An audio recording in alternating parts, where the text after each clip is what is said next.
All right, good morning, everyone. I just wanted to do a quick mic check to make sure everybody can hear me okay.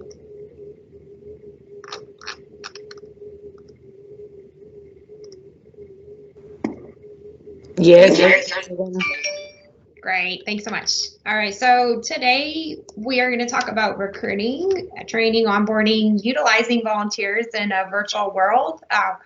More specifically, we're going to talk about recruitment this morning. So this is going to be a fairly long session today. So I hope that you have your caffeine available and that you're give it your full attention. We've had a lot of individuals that have assisted with this training and provided some great feedback.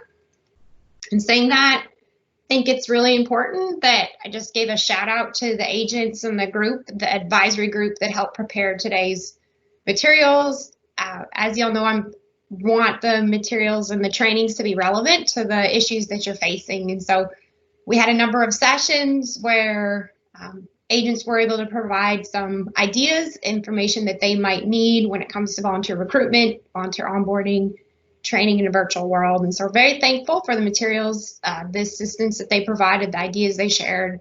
They're also helped provide some suggestions for supplementary materials that we have produced. And so I will provide those to y'all as well.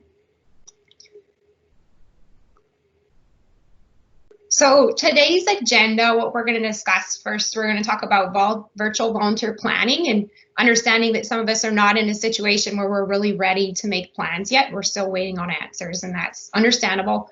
We're going to dive further into volunteer identification, but more specifically, we're focusing on preparing these systems for onboarding and recruiting volunteers, using online channels for recruitment, and then setting up virtual volunteer communication channels as well. And then we'll touch on some volunteer utilization, but that's going to be also a topic of the August 20th Lunch and Learn. So we're going to not go as in depth in that. We're going to focus more on the recruitment and onboarding. And then we also have Victoria. She's going to be working the chat. So anytime that you have a question, a comment, or an idea you want to share, feel free to share it in the chat. She has a number of questions that she'll be asking you as well. And then on a personal note, so I am home with both my children today when my husband is not here. So I may get an interruption. My children think I work on computers. So I do apologize if we do get interrupted at one point. So before we go into today's training, just revisit our isochore model for effective volunteer management. So that's your identification, selection, orientation, training, utilization, recognition, evaluation. We've been talking about isochore. We touch on it, and every time that we have a conversation, anytime we do a training, and we're going to talk about it today. When we created today's training, we're going to touch on identification and recruitment, which is involving in that identification selection process, as well as orientation. How are we going to do our orientation and training in a virtual world? What ways are we going to utilize our volunteers? And then as recognition is very important, it's important for retention. It's important for volunteers to be recognized. That's not a topic of today's session, but it is something important we have touched on our previous Lunch and Learns as well. And then evaluation, giving our volunteers a voice in the process, and then also evaluating how they are doing in their volunteer roles as well. So one thing that I think is really, really important is setting up a site for us to share some resources.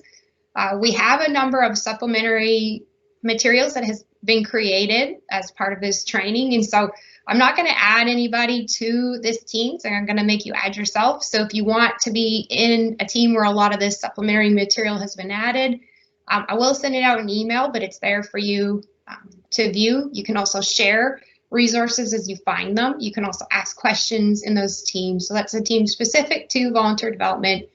And you can join that team. I've got the instructions on the screen as well. And you can enter that join code, and then you'll have access to the materials that discussed during this call today, and also opportunities to share resources or get access to resources that other agents will share.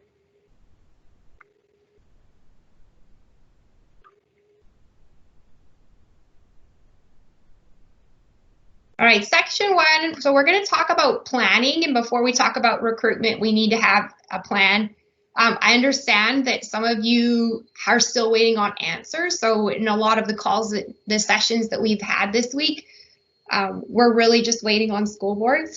For example, I'll just kind of tell you where we are. So I just got an update from our situation where a number of teachers are already out, or we're not even sure that we're going to start back up at the time that we thought we were.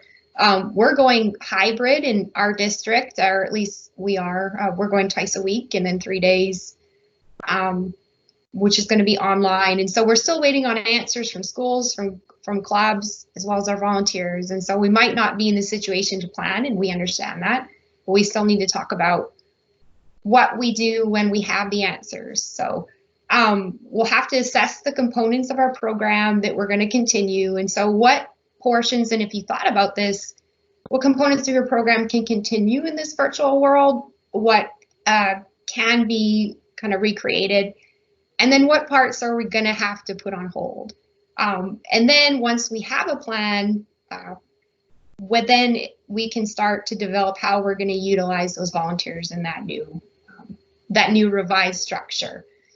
We need to find a way to communicate with them. And so if you haven't been reaching out to your leaders, you need to find out who can lead, who needs more training, and who needs more time. And what you're going to find, and I'm sure you've already found, is that some of your volunteers need to be put on hold.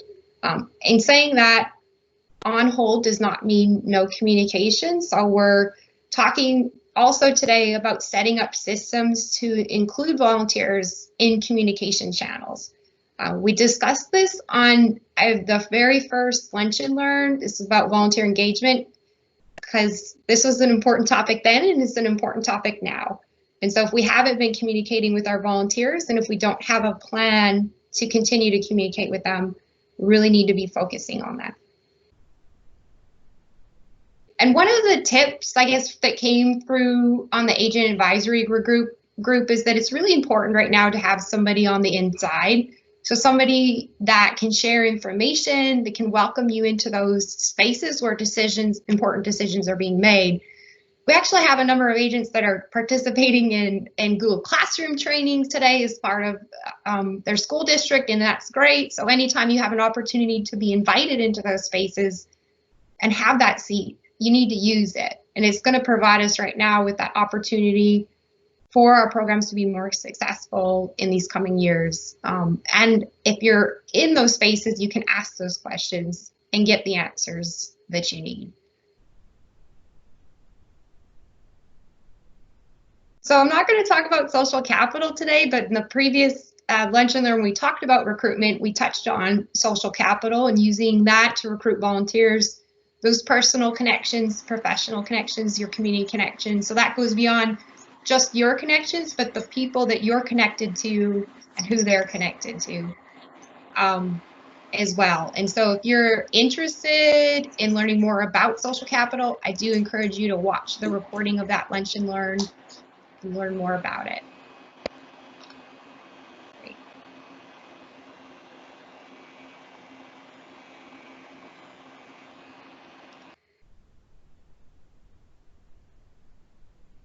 All right, we're moving on. These few sections we're going to talk about a little quickly before we dive deep into more of the onboarding and recruitment. So when we identify the components of our program that we're going to continue in this new phase and what framework we're operating in, then it's time to identify those specific roles. And in doing that, we may need to develop new volunteer position descriptions, update those descriptions with any of the virtual responsibilities, new technology requirements that we might have. If those positions are hybrid, if they're virtual, if they do potentially have an in-person role in the future, we need to include that in those position descriptions. And so something that was asked, could we have samples? And so within that team site, there's 45 different position descriptions that have been added. And there's also a sample that is available for you about a virtual volunteer role. So how you would modify an existing volunteer position description to include that virtual component to it. And so we do have a sample in there that you can use, edit, and revise. And these position descriptions, we're talking about how to do this, but we need to be putting them everywhere. So, you know, how you did them before, now thinking about having them on your websites, in your newsletters, on your social media, and then including links to enroll. And how are we going to do that? We will discuss that on this call as well.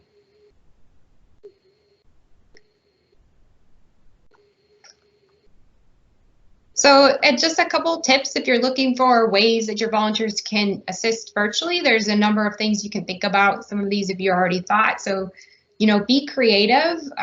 You know, volunteers can research topics, they can gather materials, they can provide expert advice, they can moderate, facilitate online discussions. We did create a document that how volunteers can assist with virtual programs. It's available on that team site, and I'll also make it available to you, but it at least provides a guide for your volunteers that are looking to assist with you in this new space. What does that look like? How can they assist with virtual meetings? How can they scale that technology? Understanding that not all of our programs will be using Teams. We're, you know, reliant on what our volunteers want and what our volunteers have access to as well. But we do have that document available to you if you want to share it with your volunteers. But there are various ways that volunteers can assist with virtual programs.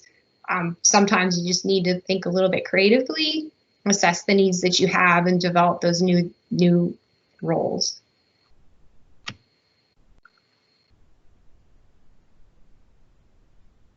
So we're going to have times for questions, comments, and sharing, but because this training is going to be rather lengthy, we're going to kind of browse through these two sections pretty quickly, but we're going to hone in a little bit more on preparing to recruit and onboard online. So this is kind of important that we're setting up systems to allow volunteers to apply and onboard. How do we do that when normally we would, you know, hand out paper and do paper enrollment forms and process those papers in our office? We may not have the opportunity to do that, making onboarding a little bit of a challenge. However, we can set up systems to do this all online. So first, what we need to do, and we haven't done a very good job of, I've looked at a number of parish pages, and I'll say the state office is in the same boat. We're looking at upgrading our website right now as well. So we need to develop areas of our parish websites that provide specific volunteer information. So you've got open positions, you've got what volunteers do, the benefits to volunteers, how they contribute to the organization, instructions for enrollment. So those pages should be, you should have this page on your volunteer parish, your website. If you don't have it yet, we have time, we can get these set up, but we need to start using this space as a place for us to post this critical volunteer information. In saying that, understand that your volunteers are often coming into this page from another site. So they're not, you know, maybe not logging directly on your website looking for specific volunteer information, but we might be leading them there from our social media or newsletters or various other sources.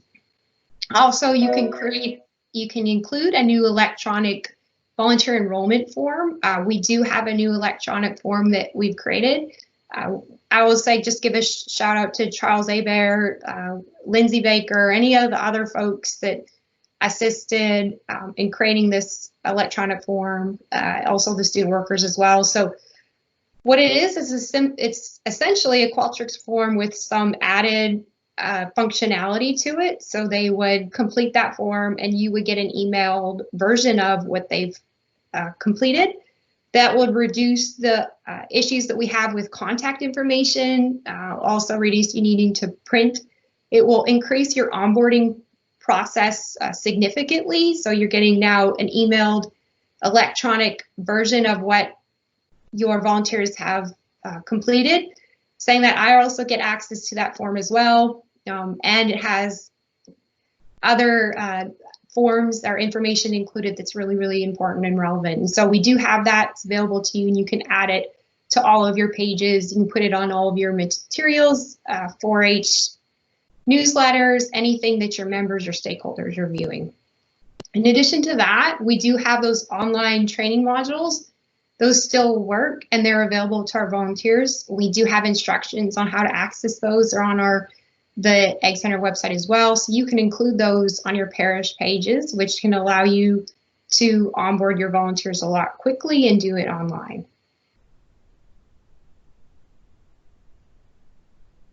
So this page that we're talking about, it should provide an overview of your volunteer experience.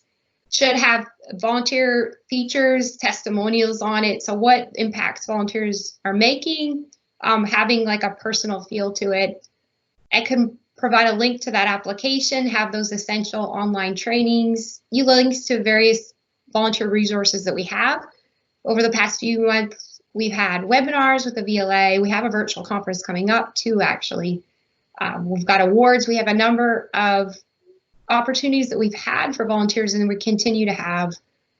And so it's really important that we make this space for those critical volunteer information so that they can access it. And yes, Kim, when you complete that volunteer enrollment form, it does come to you and you get an email. It's really great and it's really going to change the way we onboard our volunteers. In saying that, if there's an individual in your parish office that you also want to get enrollment forms, so we put in 4-H agents, but if there's another individual, just send me an email. I can add an email trigger for them as well. Right, so components of a successful volunteer recruitment page. So one that obviously we want to have like a personal look and feel to it. So something that builds trust. If you're looking at a lot of the 4-H volunteer information pages, or I've seen a number of them that don't even have pictures of volunteers or volunteers serving. So we want the volunteers to see that they're going to make an impact. You can include statistics of volunteers serving. You can include testimonials, volunteer features. So we do have a lot of, and I presented it to you, the data from that volunteer engagement survey we did earlier this year.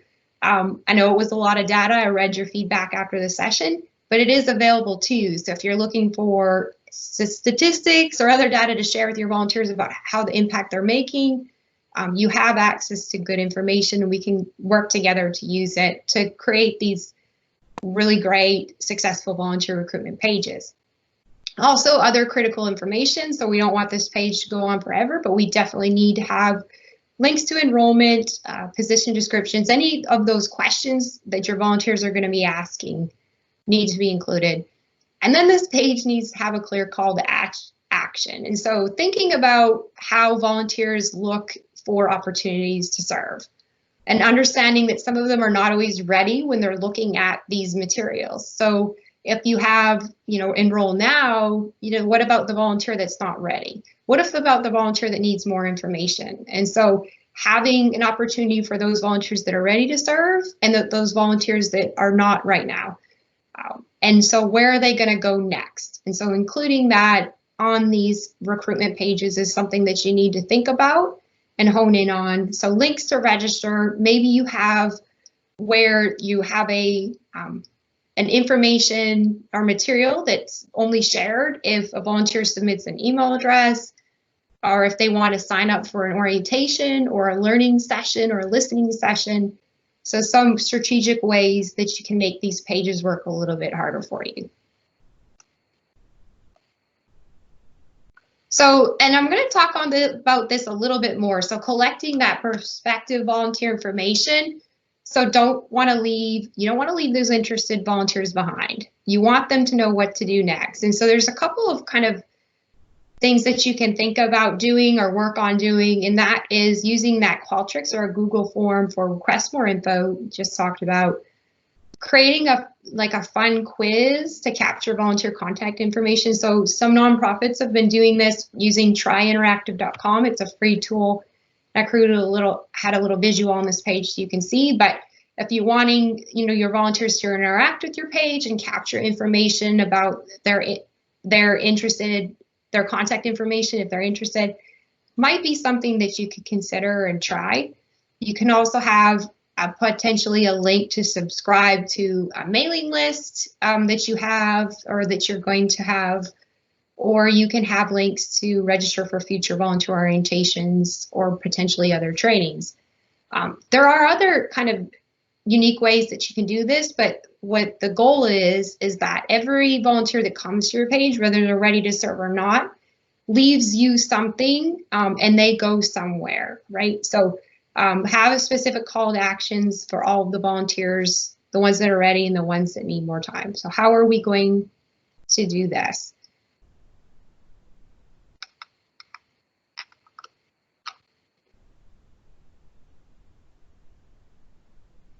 All right, so now we're going to take a little break because we had covered a lot of information in a short period of time. So what are some additional ways you can connect with prospective volunteers using your website page? So we talked about, setting up these volunteer recruitment pages, the critical information that they need to have. We discussed ways of inputting, having call to actions, specific call to actions, thinking about the volunteers that are ready to serve, the volunteers that need more time. So what are some ways that you can connect with prospective volunteers using your website? So if you want, there are 3 ways to contribute. You can use the Menti, the code on your screen, or you can type your question or comment in the chat. Or if you want to do it the old-fashioned way, you can unmute your mic and share.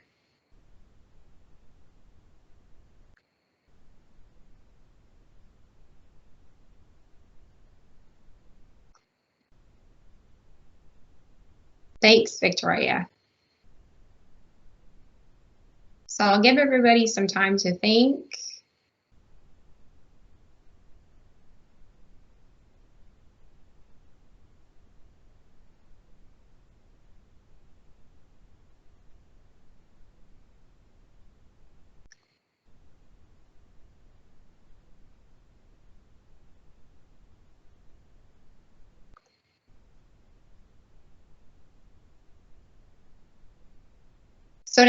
So some of the ideas that are coming in, they're coming in on the anonymous Menti poll, but so testimonials, absolutely. I think that we can get those fairly easily. I do think many of our volunteers really enjoy, or at least they've told us they enjoy serving.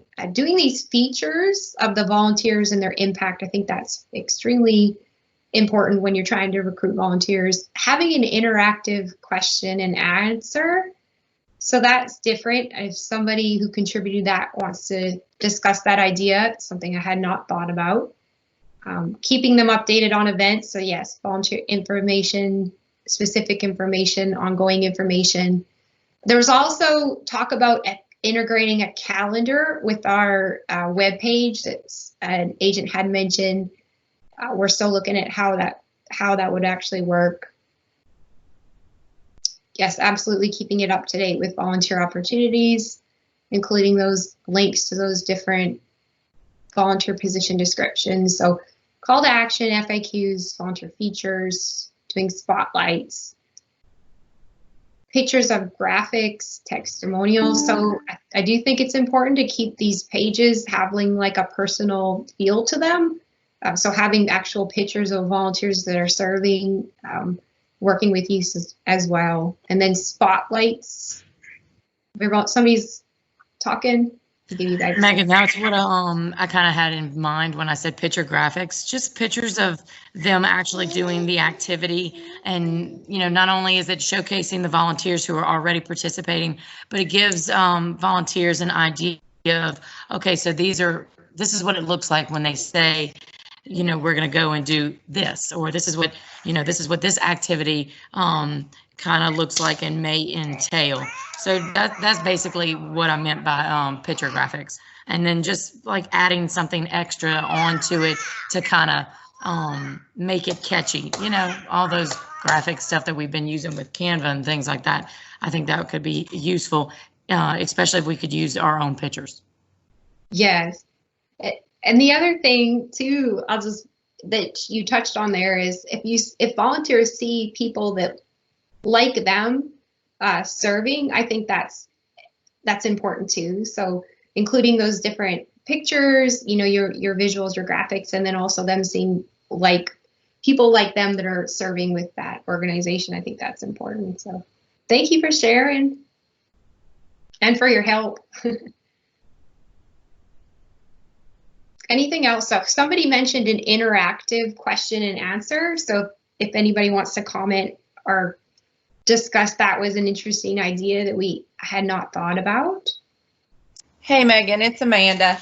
I had put that on there, and I just thought if maybe there was some way to, like Stephanie was saying, if there was a graphic that might be clicked on that was interactive and maybe would go to like a most frequently asked questions, and maybe we could come up with those most frequently asked questions, and then maybe have some of our current volunteers answer those questions and actually put them as a like it was a quote from them. Their answer is a quote from them, and that could kind of be a contact as well. Maybe if it's a question for a specific area like workshops or project clubs or whatever, but it would just take some, prep work coming up with maybe some frequently asked questions that we as agents commonly hear, and that question could be asked if they click on that graphic or that link that takes them to those answers, and then show maybe quotes from current volunteers that, that the volunteers actually have been involved in answering those questions from a volunteer's perspective. Yeah, I really like that idea. And when it comes to Q&A, like sometimes you don't anticipate the questions that volunteers have until they have them. And then having another volunteer contribute, that's I think a really, really unique and strategy that could be very, very successful. So great idea. Yeah, thanks so much, Amanda. Megan, you don't have any other questions in the chat. Okay, great, thanks. So a lot of good ideas still. So newsletters with updates. So that's one of the reasons I like the e-news versions, the e-newsletters, and we'll discuss those. And if those are something we want to embark on, providing feedback to questions as possible. Exactly. So I think there's some research that shows that individuals are looking for feedback within 24 hours. And so we have an interested volunteer and we're not providing them that critical feedback, a lot of times they might go show interest elsewhere. Short video trainings, I think that's really, really effective. And we do have the ability to do that on our pages. There's some trainings on Sitecore that the Ag Center has. Having volunteers sign up, showing they're interested in serving, also gauge their interest in what types of programs and events by online sign-up forms. So I think that's one of the reasons that electronic volunteer form you'll see is going to be really effective for you. So though a lot of those questions we did have on our paper enrollment forms, but retyping that information, I would say it was like a three-page document. That's a lot of work, and so now instead you get an emailed version of it. You can copy and paste a lot of that information that you need, and then on our end, we get more information about the volunteers that are serving, and it allows us to improve our programs at the state office as well. So a lot of great ideas.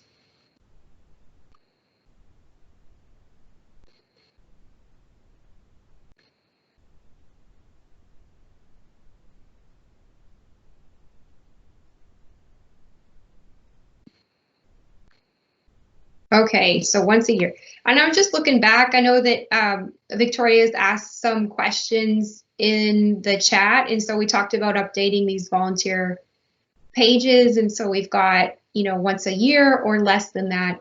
And I think that's, it's okay to be honest about that. This is something new. We know we're changing the way that, well, at least initially in the very near future, we're changing the way that we're going to recruit and onboard. And so we haven't been using these pages to recruit our volunteers, and we understand that. So how can we go about using them? How can we start setting those up?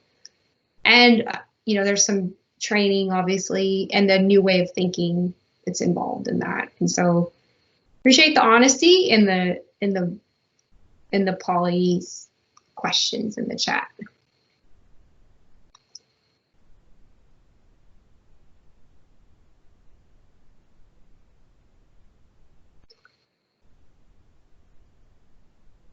All right, I think we've got quite a bit of sharing, so we're going to move on. This next section is about online channels for recruitment. Now, where we just discussed setting up online recruitment using our website. So now, we're talking more about social media, extra electronic newsletters, also in creating recruitment messages, maybe hosting virtual intercessions. So other ideas that we can use online for recruitment.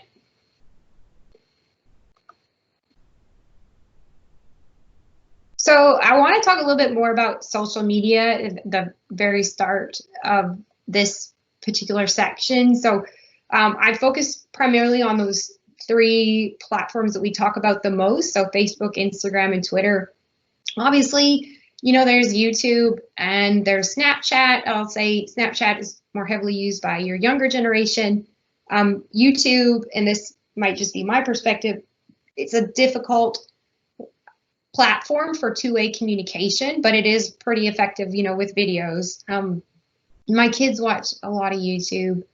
My son specifically watches a lot of YouTube, but we're going to talk about Facebook, Instagram, and Twitter primarily. So with Facebook, being your arguably your largest platform, where you've got almost 70% of US adults are using Facebook. Predominantly those are female, but males not that far behind. You've got about 80% of people between 18 and 49 are using Facebook, and they're well educated. Most have completed some college. They claim to use it once a day, and they're spending just 38 minutes or so a day on Facebook, where some might look more, some might be on less. It kind of interesting will be how this changes with the COVID situation. So in my previous role, I worked a lot with college students and community volunteers, and we noticed that a lot of the materials that we put out for recruitment, the Facebook specific information was seen by a lot of our older adults or community volunteers, whereas the materials that we put out on Instagram were seen by our college students. So in crafting those messages, it's important to see who's using those different platforms. But in saying that, what I've heard from some of the youth is that they've been using Facebook a lot more, because that's where a lot of the material is being placed. Also, Facebook has those interactive videos, and so there's I wonder if Facebook has grown a little bit for that younger population just in the past month or so or a few months, I should say, with the COVID situation.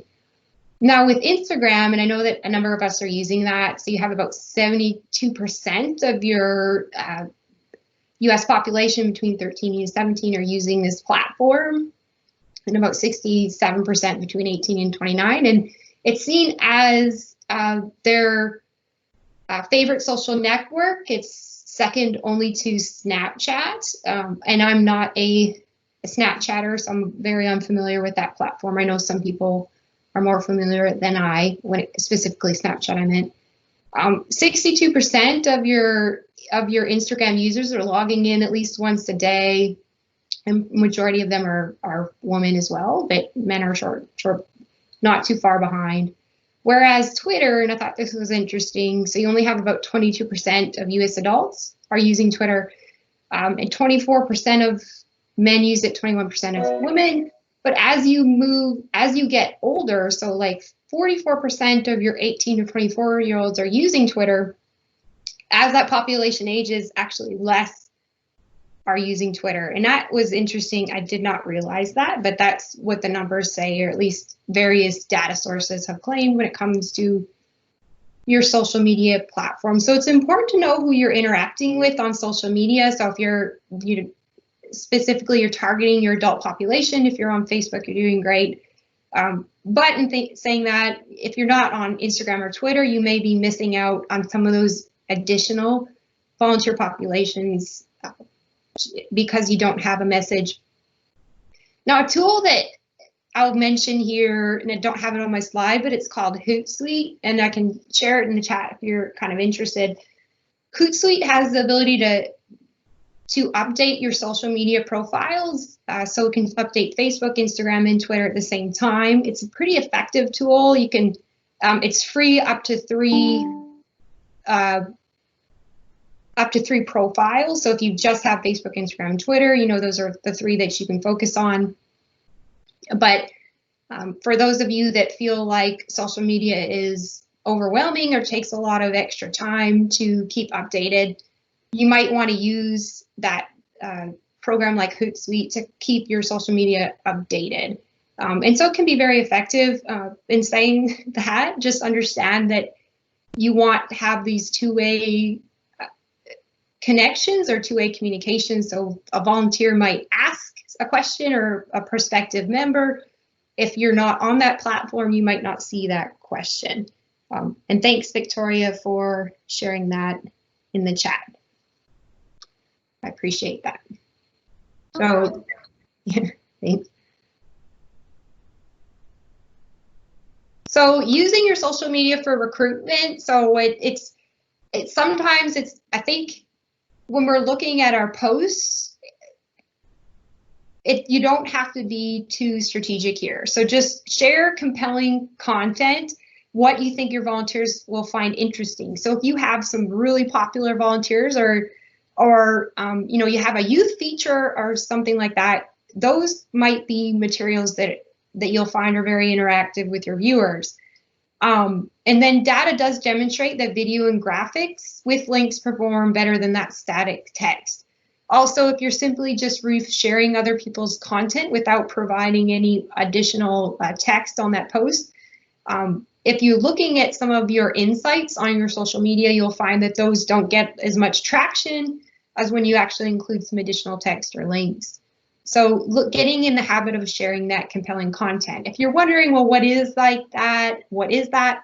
I do think that a lot of our regional pages and our parish pages have really done an excellent job in this in some of their materials that we've been putting out. But think about now that we're looking for volunteer recruitment, being more specific about volunteer recruitment.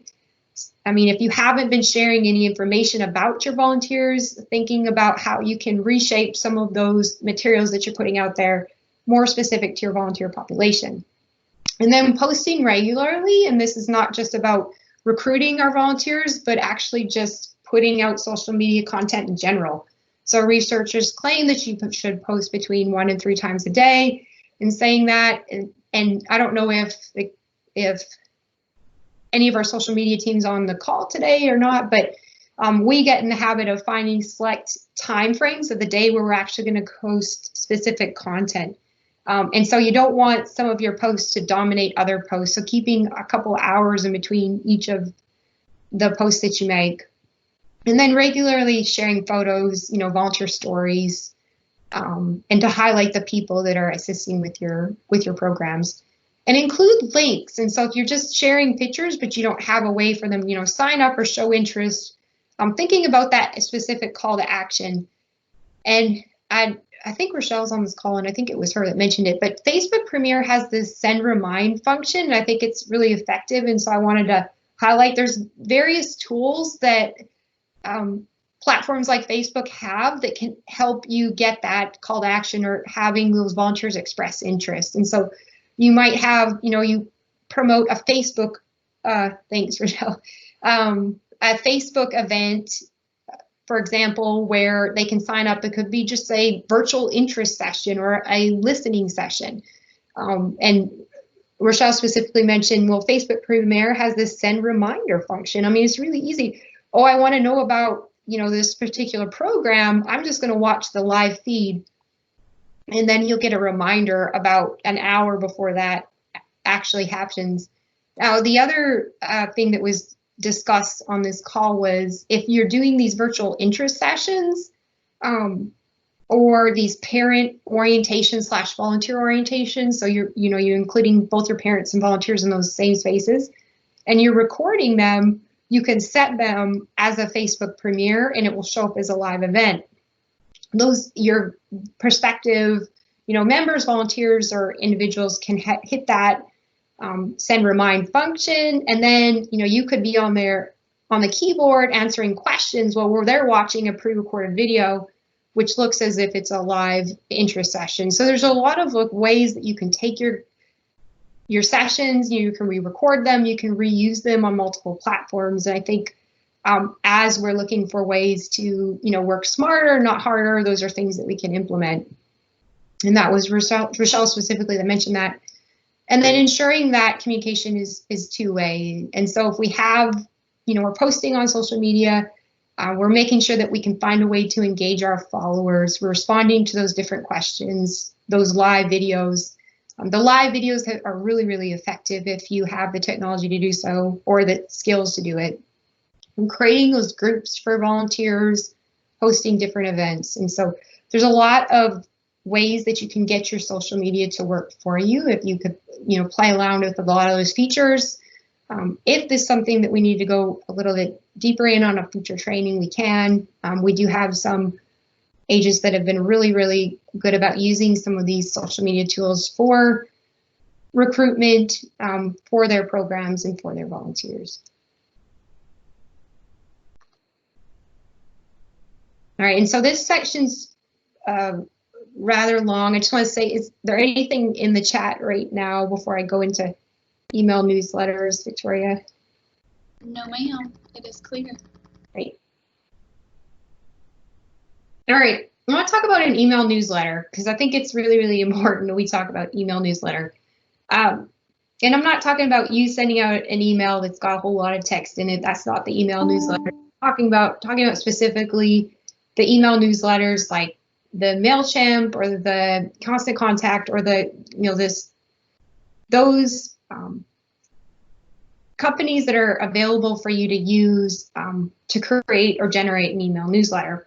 So if you think about 53% of your emails are being opened on mobile devices, and your email newsletters are often optimized for mobile viewing. So take a minute and just think about if 53% of your emails are being opened on a mobile device, all right, and then you are sending your newsletters over this coming, next few months as a PDF that somebody would open on their phone.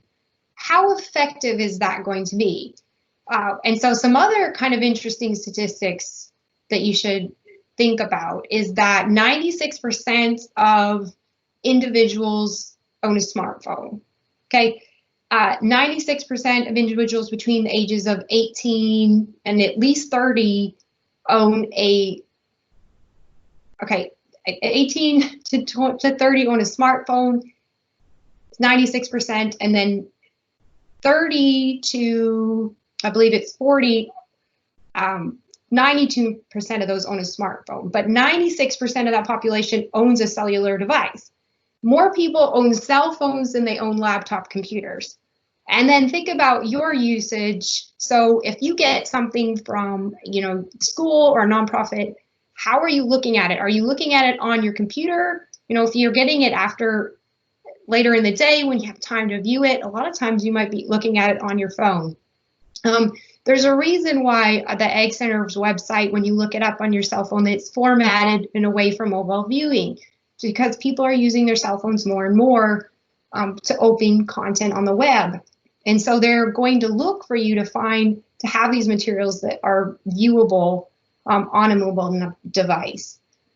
And then e-newsletters are really a great way to communicate with recruit volunteers. It's a great way to get information out, and they can help you generate a mailing list. And so in my previous role, before my time here with Louisiana 4-H, our mailing list was really a critical component of our program. So we had 9,000 individuals on that mailing list. If I needed to get information out, I could get it out instantly. Recruitment was never an issue because we had touched on so many different populations, so many different volunteers. And so if that email newsletter can help you generate that mailing list. And so what we've found going through 4HU is a lot of the contact information that we have is outdated or it is not right. And so using these volunteer enrollment forms, using an email newsletter, great ways to get contact lists created for potential volunteers, also members as well. And that even online businesses find that email is much more effective at acquiring customers than actually using social media. So thinking about an email newsletter and how it could potentially contribute to the way that you recruit volunteers. So one thing that was asked if I could look at some of the different companies that offer these newsletters. And so just for a record, I use Mailchimp, but in my previous role, I used Constant Contact. Constant Contact I don't believe they have a free option, but some of the advanced features that they offered, I really liked, and I really liked their reports and the templates, various things that they provided. We did pay for that subscription, but like I said, we had 9,000 people on our mailing list, so we needed some advanced functionality. But there are different companies, and the one that's more highly recommended for people that are just starting out would be Mailchimp, and that's actually the one I use currently. But I actually use the landing page option to send out those emails, which I think is an effective tool as well. So that free version is 2,000 subscribers. And I have an asterisk there for Mailchimp because as you go into their paid plans, but actually I think it start like $10 a month, it actually reduces the number of subscribers and increases the number of emails per month. So it's really dependent on what you need. So if subscribers is important, so though you may want to look at some of those plans like send.net, which has 2,500 subscribers, or sendinblue.com, which has unlimited subscribers. In saying that, though, there's a 300 daily limit. So what that means is that a lot of companies or nonprofits or programs that use e-newsletters will do their mailing list in segments. So they'll send out different newsletters or different looks of their newsletters to different populations. I don't think we're ready to get into that yet. I think we're just trying to find a way to get some of this information out in electronic form. But there are some different newsletter options that you can consider. But in saying that, you need to think about the accessibility, you need to think about subject line, also content, and then that question that often comes up about eliminating news from going to spam. And so I do have notes from this session today. I'm going to send them out in the chat at the end of the session. And in this specific section, I do have this a link to the different email newsletters and how somebody has rated them. I also have links to how you can a document that talks about eliminating your news from going to spam. Also, where Mailchimp talks specifically about accessibility. So, like I said, I'll send you the notes, but I don't want to send them in advance because I just want people to pay attention rather than just reading my call notes. But I do have some additional resources available.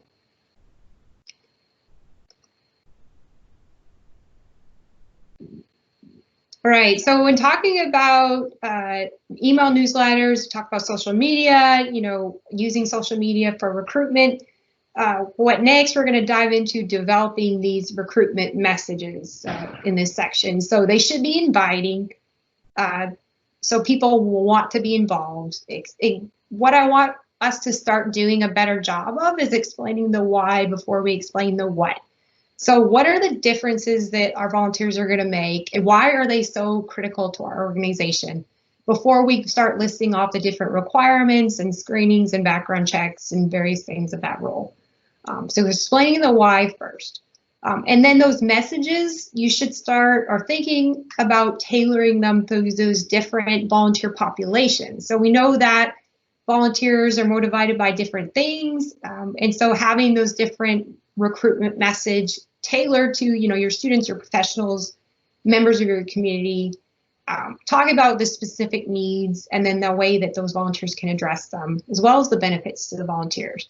In addition to that, and we talked about this again, but those previously, but those messages should have a call to action. So not all your volunteers are ready to serve and they might need more info, but they should have a next step. All of your volunteers should have a next step when you're developing these recruitment messages. Now I'm talking a little bit more about volunteer motivation. So there's various motivational theories about why people volunteer. One specifically talks about affiliation. So volunteers want to make friends, right? So they want to get involved. We see this a lot with 4-H. We see that 4-H has a very strong culture. Volunteers want to be involved in that. We do see some achievement where they want to work towards a specific goal, also seek responsibility, want to be empowered. And then power, where they prefer to influence others, might want to work alone. And then keeps an eye on the overall goals of the agency. So there's various motivations behind why people serve. And when we're developing those recruitment messages, it's really important to think about the motivations.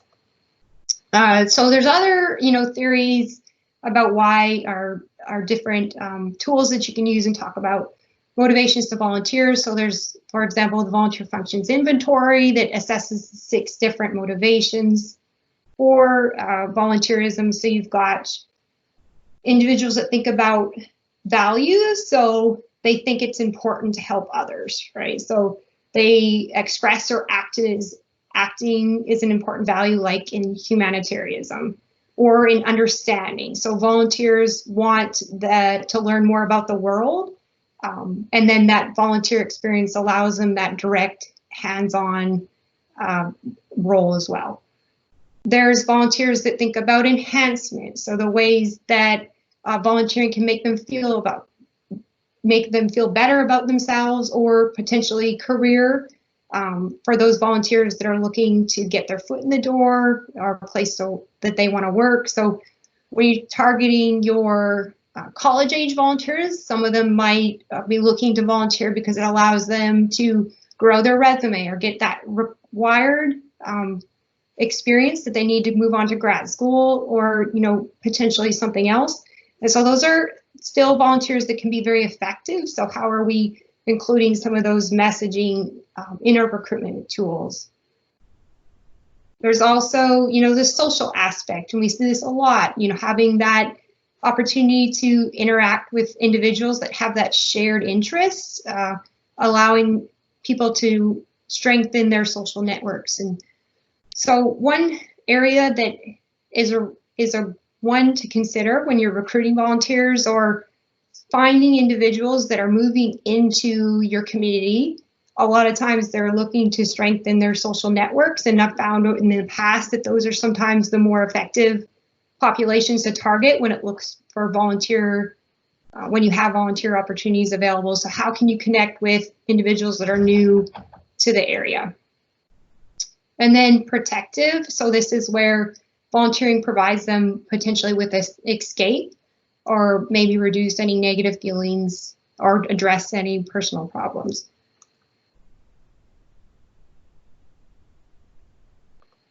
Now, if you think about our own volunteers and what they've said, so 58% of them were involved in 4-H in the past. And so what that shows is that they're involved they want to be involved in the organization because they believe in the culture, and they want to be connected. They enjoy maybe sharing knowledge. They've said they enjoy working with, teaching youth. They're service oriented, so that opportunity to give back, maybe they feel they value that, and they feel like they have a role, that their role or desire is to serve. They saw that somebody needed help, or potentially, they were involved, their kids were involved in 4-H, and so there's that connectiveness or that community oriented focus of our programs that they might have been one of the reasons why they were interested in serving and being more connected, and then growing those social networks. So just thinking about the reasons why people become involved in 4-H and why they're motivated to serve, I think that's really critical when you're trying to craft these different recruitment materials. So in designing virtual recruitment materials, just a quick overview of what we've talked about. So explaining the why before the what, the impact that the volunteers will make and why they're needed. And then including the benefits, so what's in it for them. We know that volunteers are motivated in different ways, so we can highlight, trainings, professional development, the opportunity to work with others and even share knowledge. We talked about including call to actions. So in online advertising, you think about what you want your users to do. Where do you want your volunteers to go? Are they subscribing? Are they clicking for more? Are they scheduling a call? And then if at all possible, having this sense of urgency. So is there a deadline? When are you trying to fill this position? What's the time frame that you're looking to get somebody on board? So these are all things that you need to think about when you're designing your virtual recruitment materials.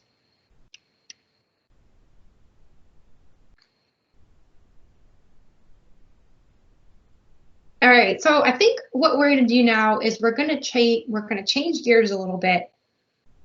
Let's look at what some other organizations are doing. All right. So let me look.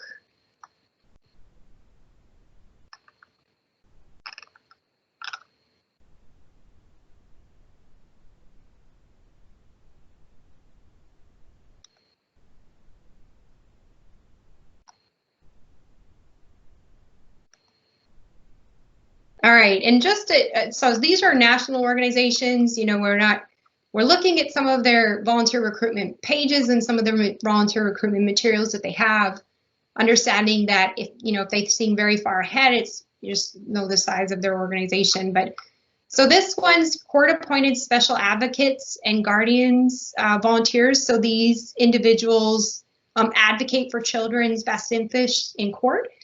They have a pretty effective, I would say, volunteer recruitment material that they've created. So be a CASA or a GLA volunteer.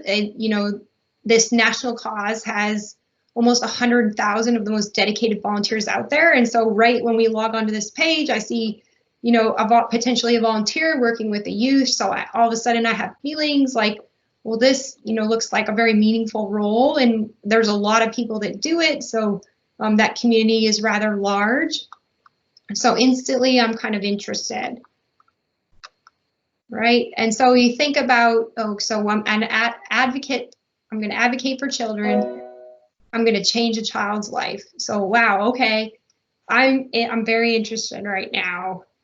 So talks a little bit, very clear, simple language about what their volunteers do, the roles that they play, and then the links that they've included. So if you want to learn more, right? If you are ready to volunteer, right here, or if you just want to stay connected. So 3 different types of volunteers that they're catering to here. The ones that are like, okay, I'm very interested, I'm going to learn more, I'm already ready, and then I'm not really sure, but I'm going to stay connected. So that's a pretty effective way of, finding for volunteers to find where to go next. And then some of the other kind of graphics or images that they've got. So many still need a volunteer. So read about the impact our volunteers make. Well, I want to know about impact, and I can learn more this way. Or I can change a child's life for the better, and I can join a trained and I'll be trained, I'll be supported every step. Well, that's, I would like training and I would like support. So I'm going to go ahead and find a local program to serve with. Now, if you go down, you'll see that they've also included some real volunteer stories. So they've also images of youth and other volunteers, working with those youth. And I can dive more specifically into what it's like to be a volunteer with this organization. So these are kind of some effective ways that a volunteer messages can be crafted and also ways that this organization has thought about the different volunteers that they have or where they might be and where they could go next. And so I thought that was a pretty effective page. Any thoughts here for this page? Comments? Anything that stood out to you?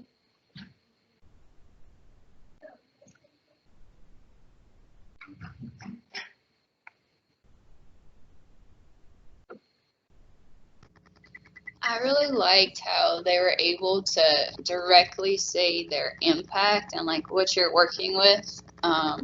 It was clear, like it wasn't much verbiage, and it was like clean. Like it wasn't all kind of pictures. It was very simple and clear. And I feel like that's a struggle sometimes with 4-H because we have it's so hard to find an elevator pitch, at least for me, because we do so many things. But I really like seeing this layout. That's kind of the same thing I was thinking, Victoria, that it just seemed very simple. It was direct. It didn't have a whole lot of extra fluff. It just said that, exactly what it needed to say, and it grabbed your attention right then and there and gave you the pieces of information that, best grab your, I guess your heartstrings and get you motivated.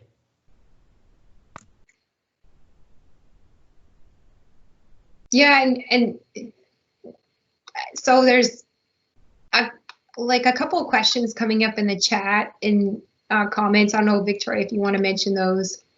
I just opened it, but somebody had asked, do we need to do this with all our pages? Well, what we're doing is we're looking at effective messages for volunteers right now. As we set up to recruit, our volunteers online or set up systems for recruiting and onboarding, I think it's important to see what other well-known organizations have done and what has been effective. And so, I hope this helps you kind of capture some ideas as you go about crafting your different content for your web pages or for your social media. And then Camille also mentioned having more purposeful pictures. I need to take better pictures of volunteers interacting with youth. And I'll say this is like a goal of mine coming up, when we can actually do some face-to-face work. But I used to take a lot of pictures of volunteers serving, and they were just so great to have, a huge database of those pictures when we're sharing materials on our social media or on the web. And so hopefully we can kind of continue to do that, or we can work together to get that done as well. And then on ADA compliance on the web page. So when you're, and I don't know if it's a good time to talk about, I think let's try to revisit that topic at the end of this section, but I think that's a good thing we need to talk about. And then Rochelle mentioned quality pictures. I wish I had editor to make our pictures pretty. So, and I don't know if this is something to think about, Rochelle, but do you have a volunteer that takes good photos and could edit? And so something maybe to consider looking for or reaching out to your volunteer base about. Sometimes it seems so hard for us as agents to slow down at our actual event and stop and take pictures. And sometimes we give the camera away and say, hey, or take pictures, but we don't always express exactly what we need in the pictures. Volunteers and junior leaders take pictures, but it's not always the picture that the quality that you're looking for. And so it's hard to remind ourselves to slow down at our events and, hey, go take good pictures of what you need. I think that's a really good point. So what I used to do, I'll just say this is a tip, and I hope it's I would recruit photographers, and then I would put specifics of what I needed. And so I would cater to photographers, so individuals that had specific skills. So like, we need photographers for these specific events or for our program. And so they would do it, for free of charge, but it would also allow them, they could share, their card at different events, or Sometimes they just asked that if I was going to share an album, that I included who took the picture or a link to their organization. And so it was really, so for example, if I had a project that had, and this is not rare, we did this often, but I might have a day where we have 60 different volunteer sites that are going at the same time, over 1,000 volunteers. So I couldn't possibly go out to 60 different sites. So I would have a little army of photographers, and I would assign them to different areas, and they would take those photos and send them to me on in OneDrive. And then when I would share those albums, I would just make sure to give a shout out to those individuals. And so, thinking about, okay, I need really good images. Potentially I could recruit photographers, create a volunteer position for photographers. So something to think about the future. And now that we have a little bit time, maybe a little bit of time to plan as we wait for things to open back up, and some of our projects go virtual and some are kind of on hold. All right, and there's a lot here in the chat, but I want to kind of show another example too. Can dive into some of these. So just going to make sure I'm showing the right page. Yeah. All right, so this is the Red Cross. So it's a little bit different of an organization, but I just want to show some of the messages that they've done. Obviously, this is a very large nonprofit. But here's this hero image I get right on their volunteer landing page. So your time and talent can make a real difference in people's lives. And here I've got an image of a volunteer. And look he's very official. He's got his vest on, he's wearing his mask, he's driving a vehicle, he's, certified professional. So look at the different, volunteers that they're catering to. So I want to be official, I want to matter. I'm going to use my time and talents to make a difference.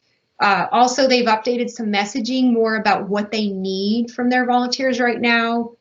They need blood donations, they need delivering much needed services to community. And look at this, so we talked about having a sense of urgency, or at least having some information about time or when you're looking to fill roles. So the Red Cross urgently needs volunteers, so find urgently. Or you can explore. So if you're ready right now, or you might just want to look around. So they're catering to the volunteer that's ready and the volunteer that wants to explore more information. 90% of the Red Cross workforce are volunteers, and their work is possible because of people like me. Interesting. So I might go ahead and find my opportunity, or I can apply now. Okay. And then we talked about effective videos. Somebody already mentioned using them. So these are just some quick videos for exploring youth volunteer opportunities. And also you'll see the very diverse volunteers that they've featured here, the different types of volunteers. So this person looks like they're wearing a suit jacket here. They've got a youth up in this video as well. They've got an individual working with somebody else. So showing that you can, work with people and make an impact. They've got some individuals, wearing their different vests. This person looks, potentially maybe younger.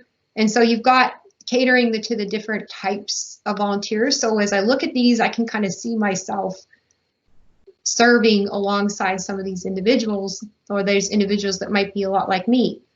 And then we talked about specific stats. So they just have some volunteering by the numbers. So have volunteers help and respond to more than 60,000 disasters every year.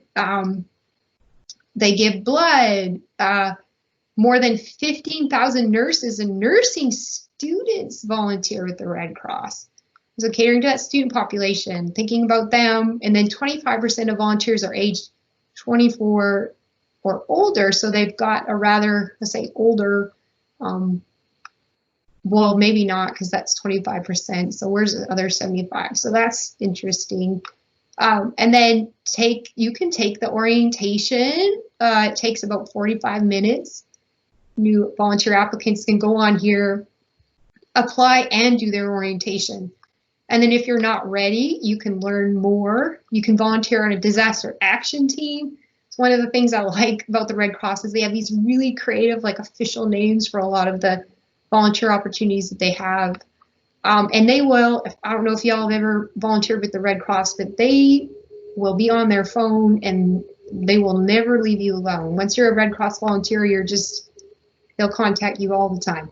And then, well, not only that, look at what they've done here. Well, you can also donate. So they've used this page, I think, pretty effectively. So any thoughts, information on here, or ideas, things that stood out to you about this page?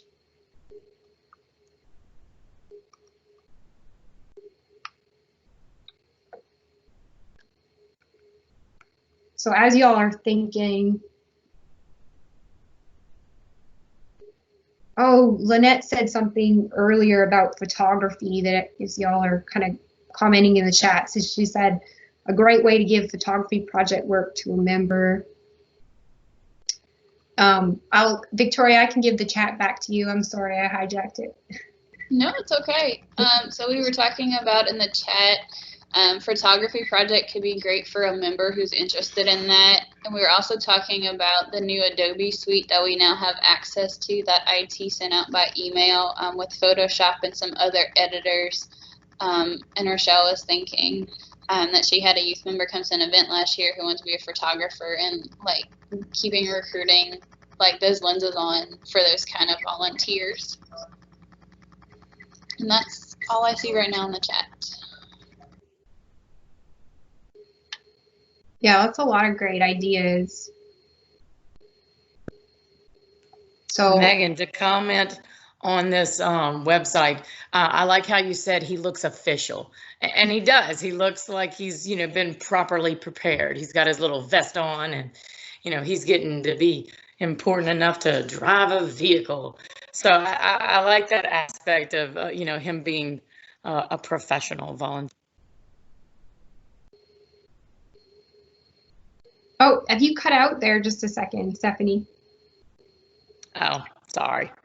Like I said, I just thought it was nice that he looked professional, and he looked, you know, just properly trained, I guess. Complete. It looked like a complete picture. Yeah, and that's actually one of the, I think one of the ways that the Red Cross has been so effective, like in getting people to volunteer for their organization, is that they train and train and train.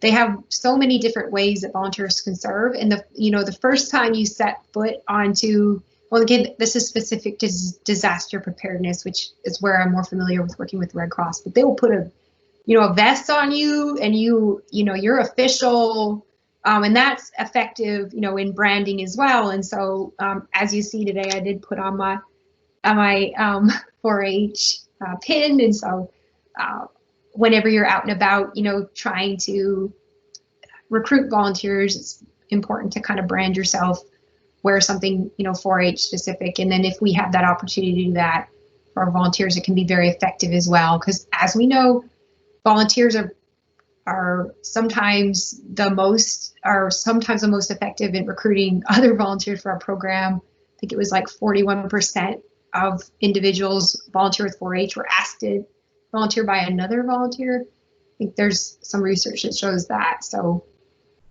some great ideas there.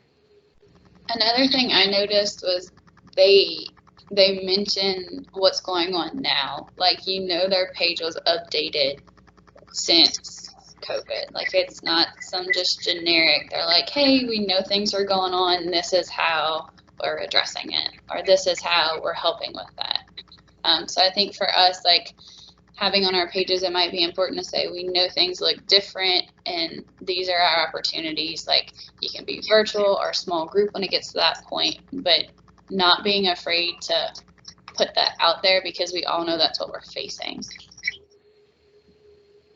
Yeah, I think that's, yeah. So, and just a comment on that, I should have mentioned, they also updated that they need individuals to work from home. So they're thinking about those other you know, and I think that's a good, so we think about volunteers, and some of the reasons why some people might not serve is because of that, you know, that transportation time.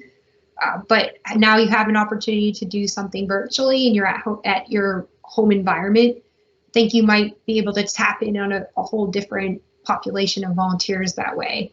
So it'll be interesting to see how nonprofits change or have changed, at least over the last few months. So the other thing I'm going to do right now is I pulled some information from a website, and I pulled it and I put it in a Word file because I don't want people to know where I found it. I'm not going to, you know, point out that organization that posted it.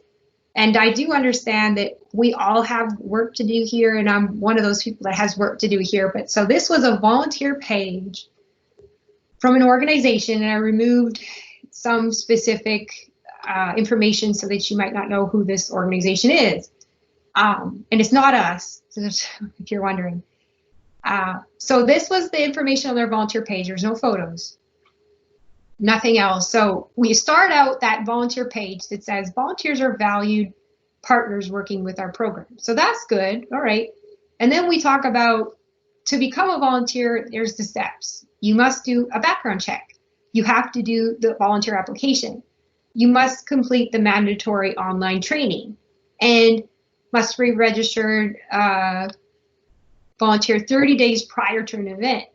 Some special notes about how background checks, you know, you can't serve until background checks are accepted. And I think this is important to have somewhere on your page. Absolutely. Not certain that should be, you know, really high above the fold yet.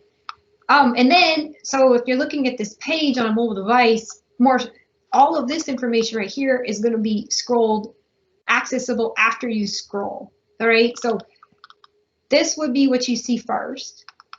This would be what you see second. Volunteers in our program, they work in partnership with adults and young people, lead activities and events. They lead workshops, they help plan and conduct events, they chaperone field trips, leadership conferences, recruit others, serve in management roles. So they've covered some of the, you know, motivations that why individuals are motivated to serve here, and then mapped out some of the different ways that volunteers can serve the organization, and that's really important. And then volunteering is a privilege. And then all that's needed is a desire to provide quality education. Previous experience not necessary. Okay, so anybody can serve. That's good. For more information, contact your local volunteer office. So looking at this page, and I'm going to zoom out a little bit. So what do you think? So what do they do? First of all, what do they do well? Like I said, there's no images. This is what was on it.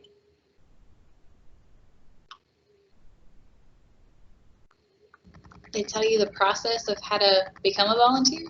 Yeah, and I think that's important, absolutely. What else? I like the fact that they give you steps. Like, you know, you can go in and check it off. Like, okay, check, done this, check, done that, check, done that. I think I probably would have rearranged it a little though. Like how you said this is the first thing they see and then they're going to scroll. Like, let's put the volunteers in our programs first, and that volunteering is a privilege maybe after all the steps.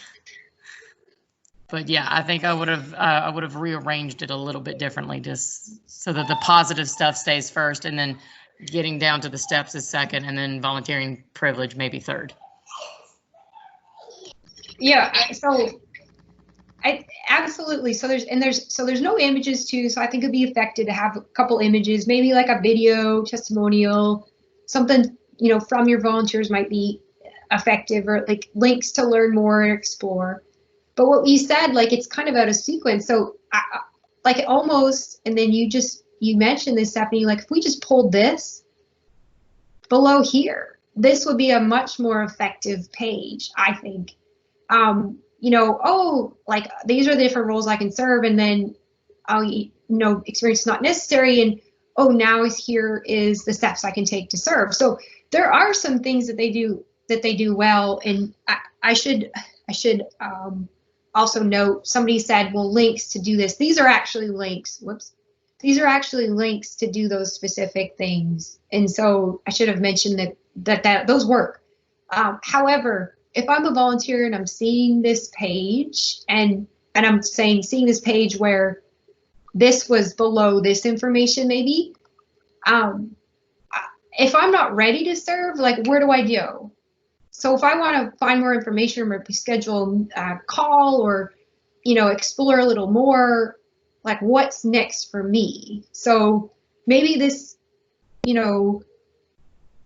is not potentially a program that I might serve with. Maybe I'm going to go look for another way to, give back. And so anything coming up in the chat, Victoria?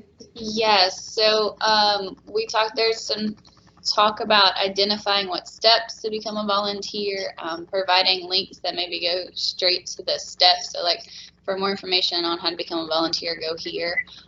Beginning does not welcome people looking for more information or thinking about it. Catherine talked about communicate what volunteers can do in the program. And Mr. Charles mentioned the page does not have a phone to call with more questions. The other comment on here that was back for Red Cross was non-traditional availability for volunteers to serve. That was a plus on the Red Cross website. Yeah, that's good too. So lots of, excuse me, y'all, I'm coughing. Hold on one second. It's a lot of great ideas, and I do just point out to what Charles mentioned too, not having like a phone call. There wasn't, it was like, for more information, contact your local office. So who can I talk to there? So do I just, and I know we do this, we're doing this with a lot of our pages. So like, go to the directory. Well, like, I want to know a person's name. I want to know their email address, telephone number, ways that I can reach out to them directly, like a human. And so this page obviously doesn't have that. So a lot of great ideas. It's not really very welcoming, Heather, too. I agree.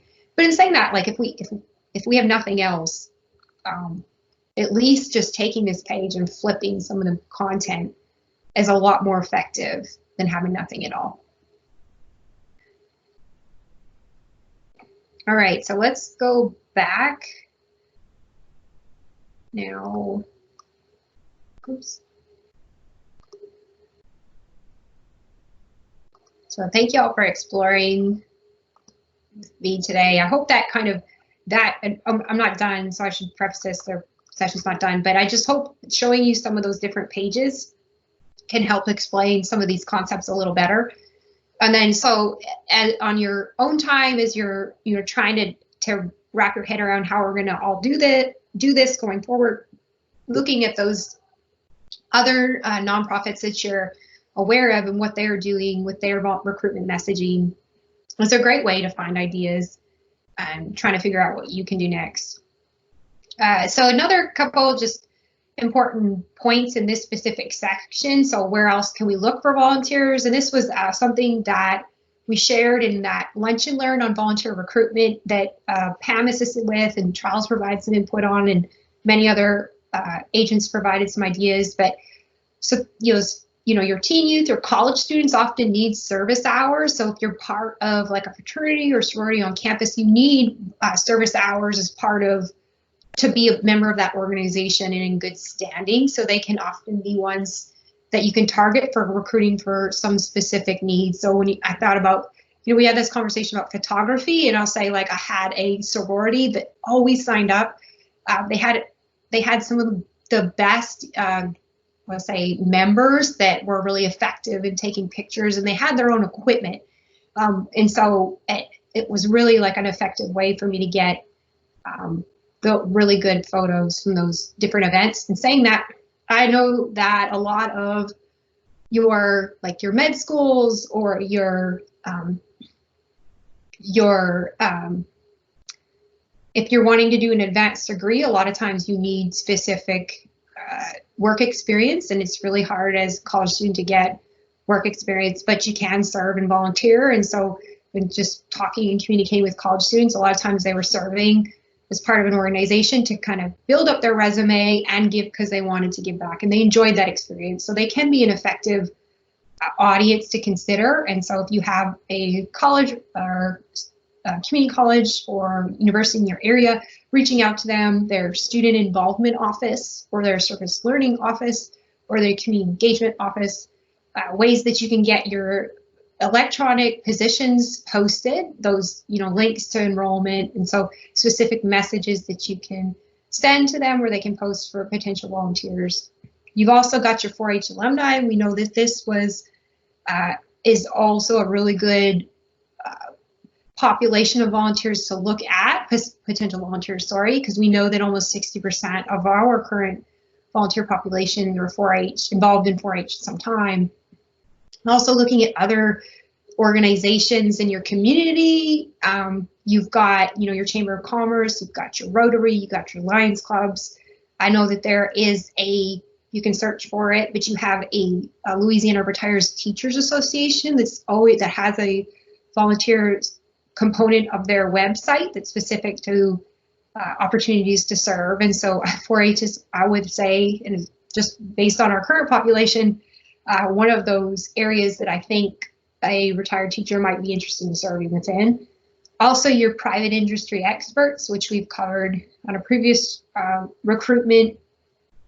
volunteer recruitment training in the Lunch and Learn, talk more about that. Different churches are often looking for organizations to partner with. You've got your parent-teacher organizations, you've got animal educators, if you're looking for more specific with like your dog trainers, your local pet store. So there's opportunity for them to get information about their business, as well as offering you some training for your members or learning opportunities for your youth. So there are different populations that you can consider when you're looking to recruit for your programs. And many of them have online websites or where you can get your positions posted. Megan, I'm going to go ahead and pop in. So in the chat, we have that it was a great exercise to look at other sites. And looking at other sites gave me plenty of ideas for ours that I want to add to our parish website. So just wanted to give a shout out to those who shared. Thank y'all. Yeah, and like I said, keep looking around, and if you see, okay, and that just another thing I really like sharing. I like when people share ideas. I think it helps us all learn. And so if you're on that Microsoft Teams and you want to share, hey, look at what I found, and this was pretty effective. I thought they did a good job with their page. You can share links. I would like to, see what other organizations are doing, because I'm sure beyond these two or these three programs that we looked at, there's others we can look at as well. So this is also something we covered on a previous Lunch and Learn, but for those that didn't participate, 10 kind of unique ideas, or maybe not so unique, but activities for volunteer recruitment. So when you get the opportunity to do so, enrollment forms or registration materials, having that volunteer referral section added to those different registration materials. So also connecting with your schools to distribute volunteer recruitment materials. So what has been mentioned is that currently, teachers are going to have to wait, I think somebody said 72 hours before they can actually touch stuff that's being dropped off. And so this might not be something we could do in the near future, but after, when things kind of, say, the new normal comes, this might be something to look into. There's volunteer centers all across Louisiana, and some are going to be in your region or even in your parish. And so looking for them to get these listings added to their website. You could do virtual parent meetings. We talked a little bit about those, where you could specifically discuss volunteering with 4-H, record those sessions and replay them on your Facebook pages as premier live events, and then answer any potential questions that come up. You could create these virtual 4-H volunteer leaders. So we see a lot of our volunteers really enjoy interacting with others and reaching out, and they're people persons, and so creating that actual specific position that is a 4-H volunteer leader that focuses on recruitment. Scheduling ongoing social media, and so looking at some of what you guys have said in the poly, we're not always sending information out on social media about volunteering or volunteer recruitment. So I know as the state office shares information for volunteers, see who shares it and then who doesn't. So that's an easy way. Just share, write some specific text about those opportunities for your volunteers, and then thinking about framing some of your social media content that's more specific to volunteers as well, because they're a critical component of our organization. We discussed connecting with those different colleges and universities, which was some of you would have already started doing before the COVID situation in March, and so hopefully we'll get an opportunity to do that again. There's writing letters to newspapers is still an effective method, and so there's people that still read local news. Also, a lot of those local newspapers have online sites as well, so could be a way to get information about your program, what your needs are. Also posting information in public locations, or taking a spin on your annual fundraiser and making an annual volunteer recruitment event. A number of ways where you can recruit your volunteers and ideas that have been shared.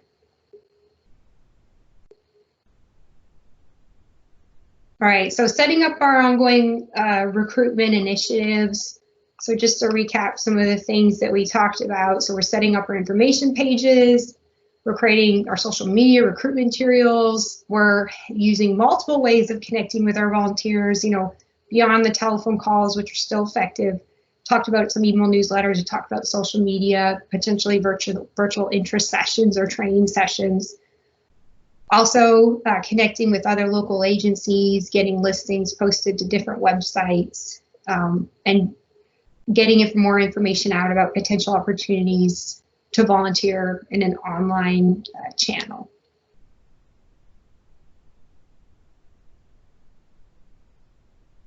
All right, so that was a rather long section right there. So we want to take a little breather and gather some of our thoughts. So what are some ways we can use online channels to recruit our volunteers? So we're thinking about right now. So you can share, you can use the Menti if you want to do it anonymously. Many of you have shared in the chat, and some of you unmuted your mic. So 3 ways you can contribute to the conversation as we kind of take a breath and move on to the final kind of 30 minutes of today's session. So some ways you can use online channels to recruit volunteers, or just thoughts in general that you've had about this particular section that we just talked about that you haven't shared yet.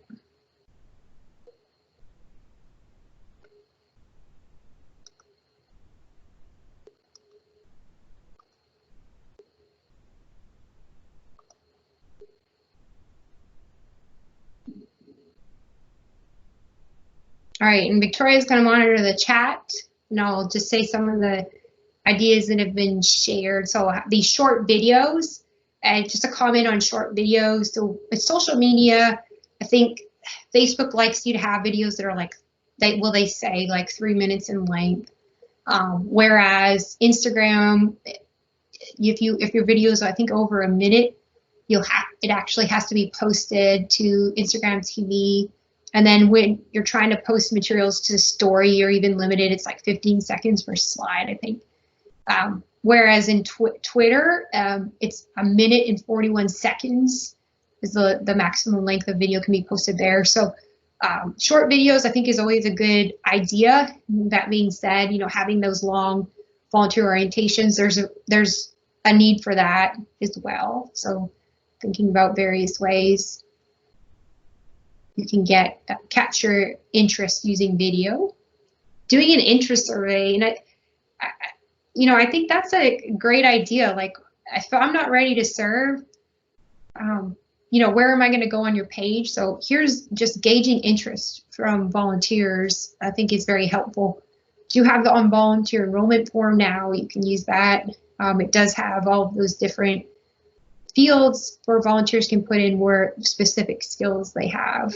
So you can be using that.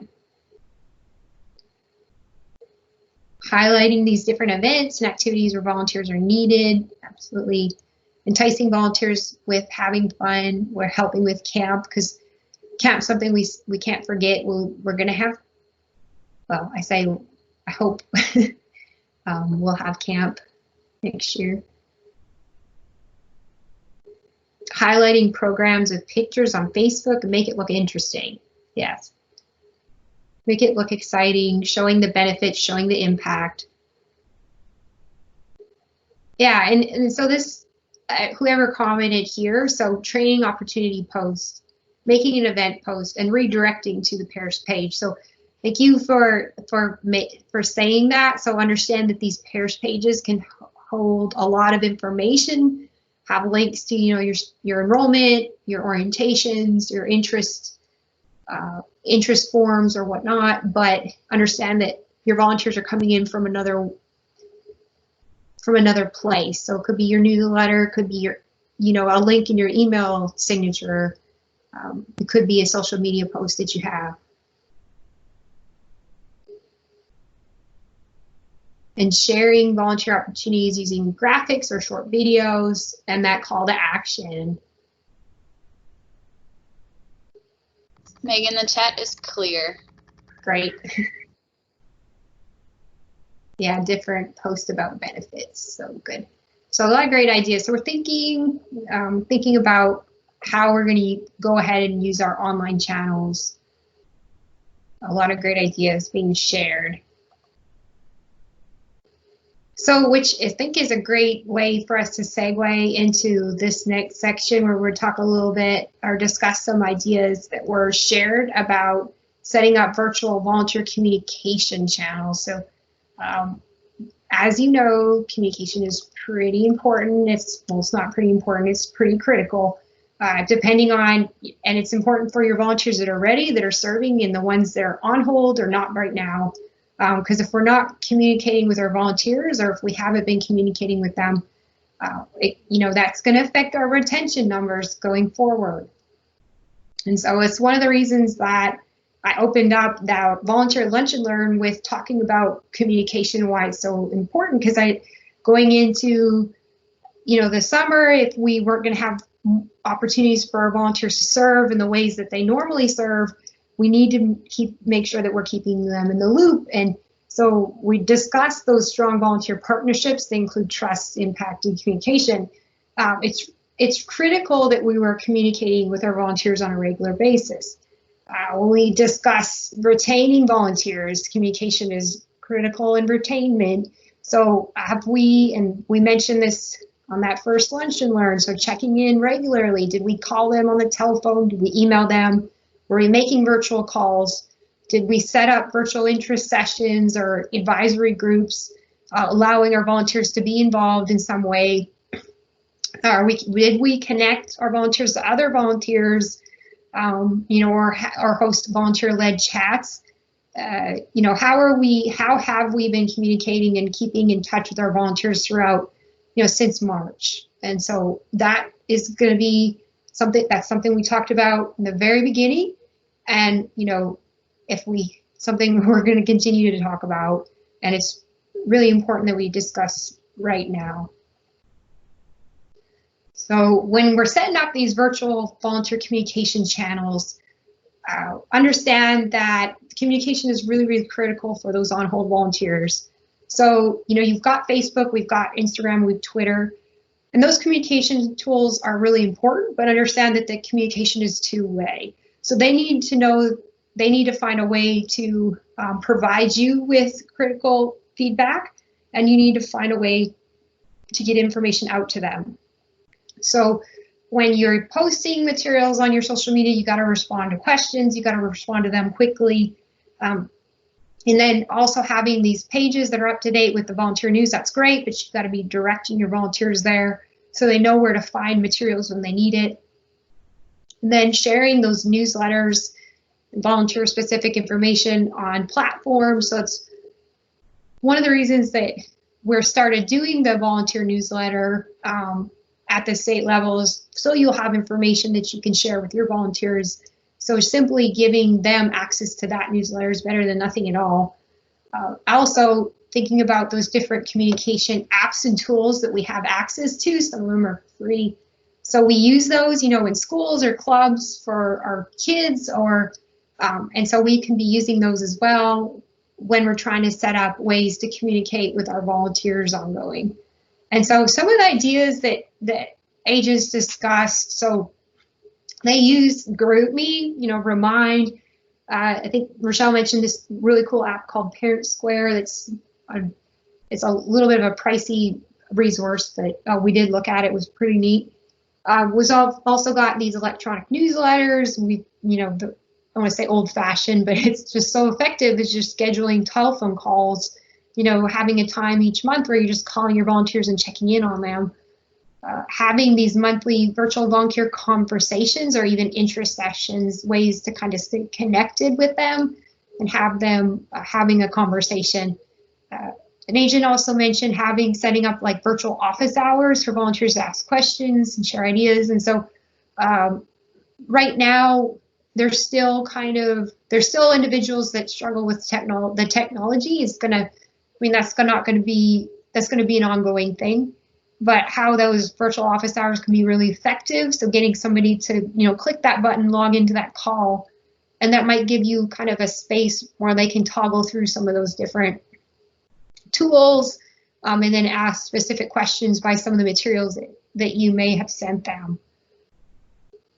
Also discussed with setting up, a team site or even a Google Classroom so volunteers can have access to potential needed resources. And what was again, we do have a handbook that was created that guides how volunteers can assist with virtual programs. You can share that with your volunteers. It might answer some of the questions that they have.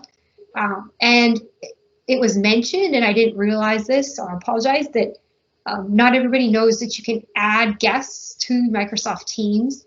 And so this slide is available, and I'll send it out to you. But there is a link. I included a link to just a quick how to add guests to Teams. It's actually fairly easy to do. So y'all do have access to that information as well if you need to go ahead and set up a team site and learn how to add your volunteers to it. So what are some other things that you've done? And I know that some of you have been really creative, and some of you might have some traditional methods that are still very effective. So ways tools that you've used to communicate with your volunteers. Let me go forward here. So you've got 3 ways to contribute to the conversation. Again, you can use the Menti poll. You can type a question or comment, or just unmute your mic and tell us what you've done. And then some of the agents that had shared ideas previously, if they wanted to discuss those methods a little bit further, it'd be a great opportunity to do so.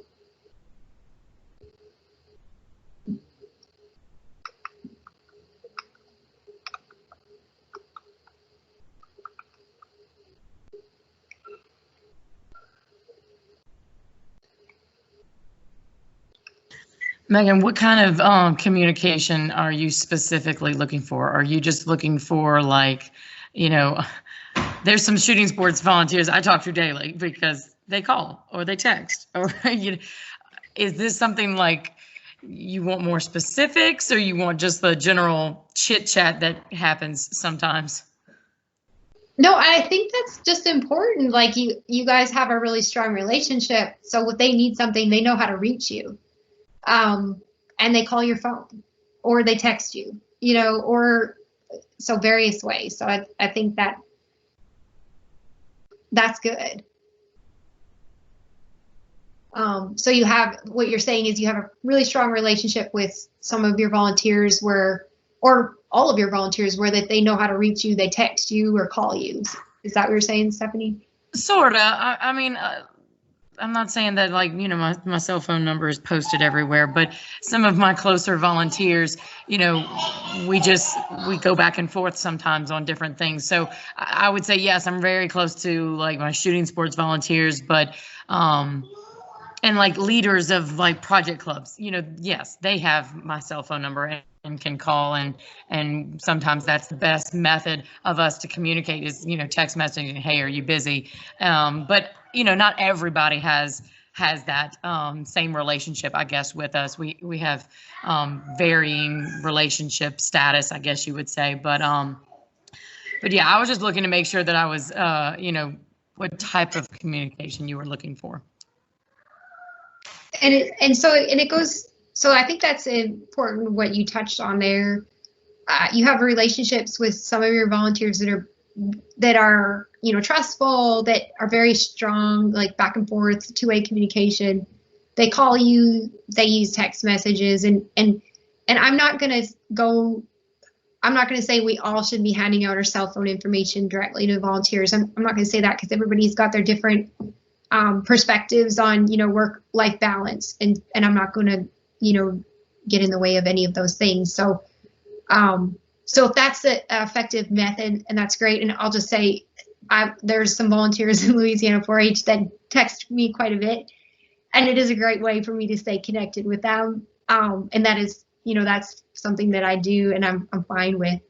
And that, you know, I've had roles where I've oversaw volunteers were like, if I had an emergency, they needed to reach me. And so giving out my cell phone was just something that I guess I've lived in that world for a very long time.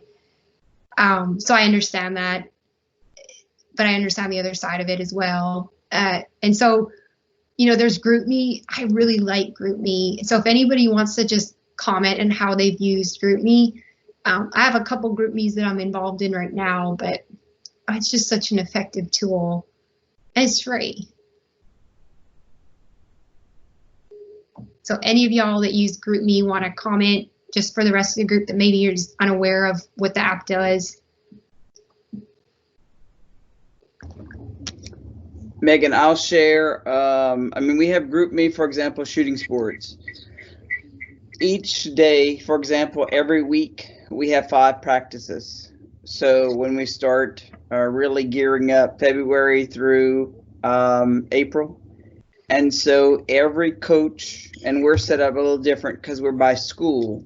So every school shooting sports leader, coach, that is a part of that team for that day. The kids can go to any practice of any day, but the coaches are responsible to going to their day. And so there may be anywhere from 5 to 20 coaches on any given day. We communicate within each GroupMe of that day. So the lead coach knows who's coming and not going to every practice on every day. So we have to make sure we have 2 deep leadership for the days that we have fewer coaches, because if there's going to be less than 2, we're going to cancel that practice, and it's got to go out on either social media or email distribution list to everyone in advance of that afternoon. So that is one thing we've set up and been doing now for probably about 5 years. Some use it more than others, but it has become, I guess, the most useful way to communicate with all those coaches. And then if we know in advance, then there are some coaches that are retired from their previous job and they are willing to flip-flop, but I have to know that a couple of days in advance to be able to send those out because they are not in that same day group text. So then we send it to those that are retired and the GroupMe.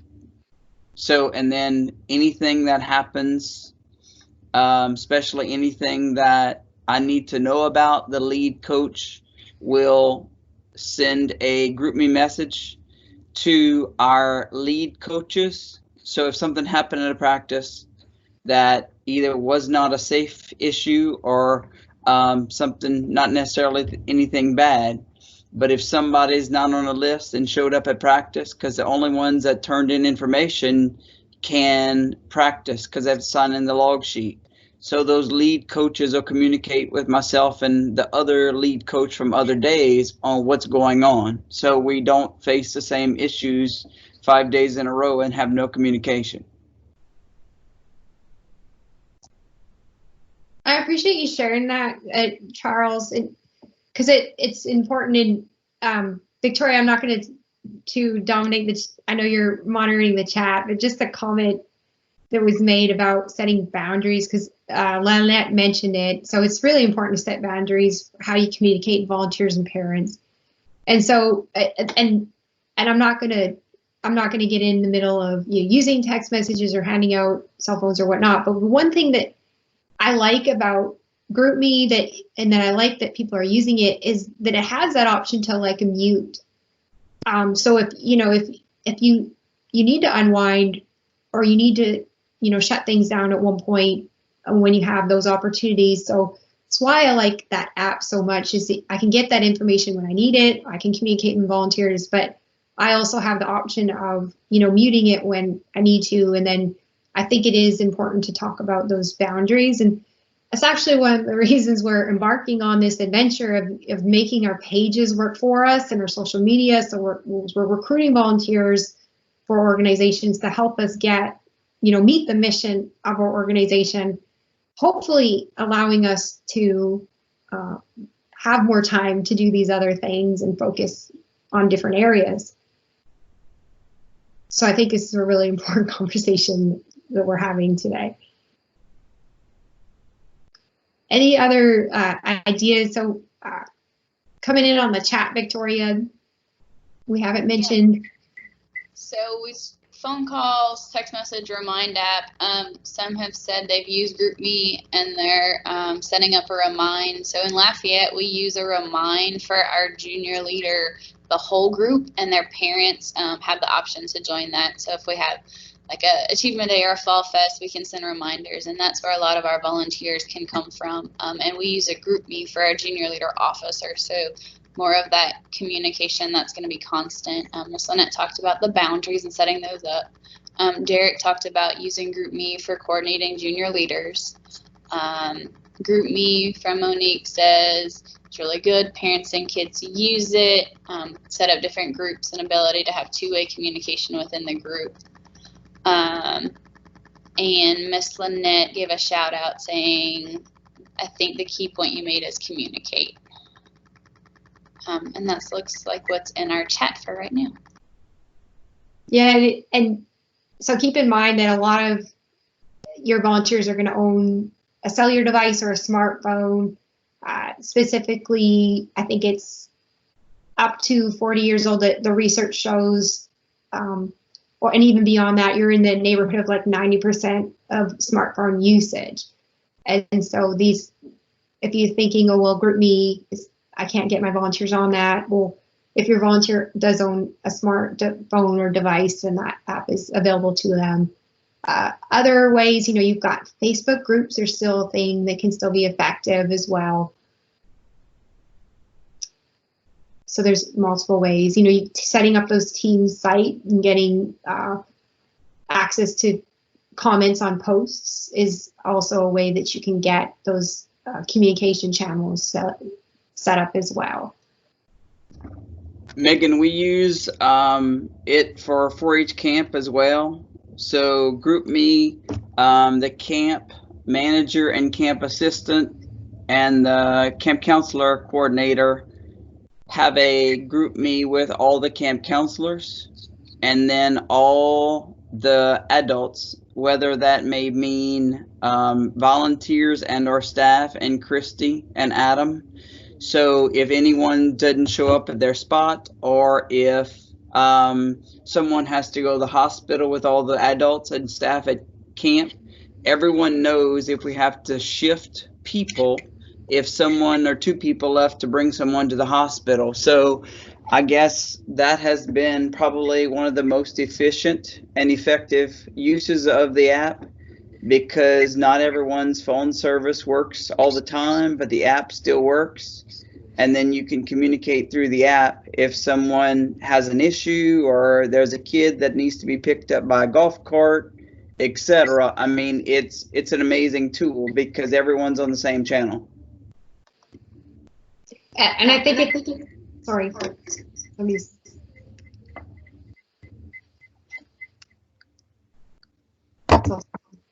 Charles, are you still talking? No, I'm finished. Okay. Well, you just mentioned having those different, so some, you have group me's set up for each of those different, populations of people. And that's one of the ways that it can be used as a very effective tool, because we talked about messaging, and even within creating these communication channels, different volunteers need different messages, and then different populations of 4-H need different messages. And another way it can be a very effective tool. So it's a great idea. All right, so we're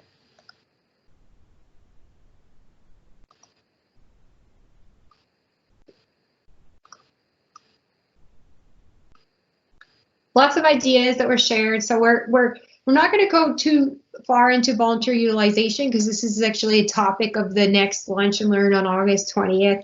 And this was more specific to like volunteer recruitment, communication, onboarding in a virtual environment. But so using volunteers virtually. So we did prepare a guide for how 4-H volunteers can assist with virtual programs. I can share it in an email, but it's also in that volunteer development Microsoft team. And it's got information about navigating, Microsoft Teams technologies, understanding that some volunteers might be more versed in other platforms, and so it did mention, we consider that. But it goes more into like virtual club meetings and different elements, also preparing these virtual presentations and some great resources there. So if you want to make that available to your volunteers, you can. Something else that was mentioned is for your volunteers that are on hold or not really sure where their fit is right now, creating these virtual advisory groups and putting your volunteers in these different roles. And so at least that they might have a way to have a voice in your program, even if they're kind of waiting for that opportunity to serve. And we're going to touch more on this topic in that volunteer development lunch and learn. But that resource guide is available to you, and it can be very helpful. But you may have other ideas, and I did have a slide earlier that had a bunch of great ways that volunteers can serve virtually. So that slide, you can revisit it at a later date if you want, or I'll share the notes from this call as well, so you'll have those. So before I kind of move on, so we are wrapping up and we are at the end, and I'll say, wow, it's 10:56. So look at me, I created the exact amount of slides for today. That really happens. But so if you've got any other kind of ideas that you want to share, that you can unmute your mic or contribute. I've also created like a Google Jamboard. So this is kind of just introducing, whoops, I'm sorry, y'all, that was my mistake.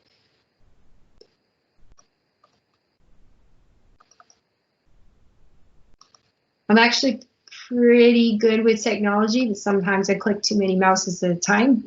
But I did set up a kind of a unique tool called a Google Jamboard, so some of you might be familiar with it. If you want to go ahead and share ideas as you're thinking and creating this Google Jamboard that I can share in that volunteer development team.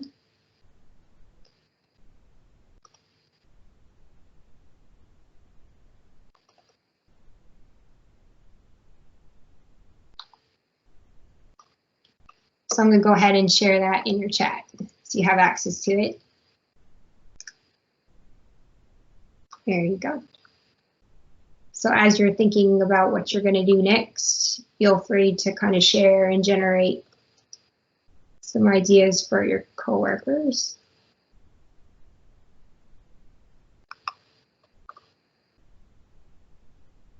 All right, and so you can, there's a number of you that have joined it. So just a way to kind of add, you can add in various ways. I really like this sticky note tool. I'm like big on sticky notes. So as you have thoughts, you just can click on this sticky note icon You just post your note there, type what it is that you want to add. But it can be an effective tool that you can actually use in your meetings, ongoing, or even when you're meeting with your volunteers as well. And it's a free resource. You can share it in the chat, but just a fun kind of technology tool that you can use to generate ideas. But go ahead. If you're on there right now, which we've got a lot of anonymous folks, cheetah, llama, frog, but you can, this is your toolbar on the side. Hit your sticky note option. Oh, some of you are already contributing. So ways that you can, what ideas or thoughts you have, new virtual volunteer recruitment strategies you're going to implement this year. So ways that you can share, and then I will post the link to this in the volunteer development team as well. Oh, great. So y'all, thank you for sharing. To just go ahead and, yeah, this is great. So you can see people sharing, but a fun kind of unique tool. And so as you have ideas, you can go ahead and share those. Great. Awesome. And then you'll have access to this if you want to refer back to it as well. And then just being mindful of everybody's time. We're very, very busy, got a lot going on. So I'm going to go back and share the evaluation with you as well. Just a quick note, 4-H does have virtual marketing resources available to you. I will, you can look at this link in the slides when I share them. We also have these volunteer management plans and recruitment plans that you can kind of use as you plan out what your volunteer programs are going to look like. I think this guy's in my way there, sorry. Oops.